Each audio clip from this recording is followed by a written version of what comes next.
2 qatsiz, lekin bolangiz 7 haftalik bo'lishi kerak ekan. Hayzingiz bo'yicha bizada pozdniy ovulyatsiya bilan ko'targanga o'xshayapsiz. Bola emizmaysizmi? Chiqarmayman.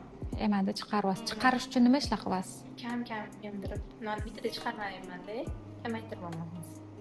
Zo'r gap bo'ldi. Kam emizib chiqarayotgan ekanlar. Mamaga yopish qo'yganda, bittada chiqarib stress qilmaydiganman-da. Zo'r psixolog ekanlar. Emizishdan to'xtatish uchun bolani ko'kragidan chiqaramiz, emizmaymiz va unga o'sha umuman emizishda taqiqlaymiz. O'zi sut homiladorlarda tez qaytib ketadi, chunki progesteron miqdori baland bo'lganligi hisobiga sutni qaytishi tez bo'ladi. Birinchi o'rinda o'sha sut mahsulotlarini kamroq iste'mol qilishingiz kerak, ya'ni sutni ko'paytiradigan narsalarni kamaytirishingiz kerak bo'ladi.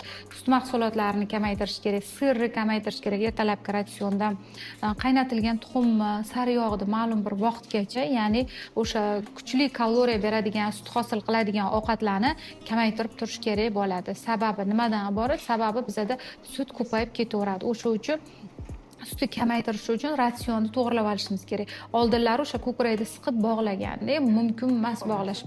Laktostaz bo'ladi, ya'ni sut yo'llarini yopilib qolishiga olib keladi. Mastitlar, yiringli mastitlargacha olib kelish mumkin. O'sha uchun biz hech narsa qilmaymiz, prosta bolani ayiramiz, sutga esa o'zingiz sog'ib tashlasangiz bo'ladi.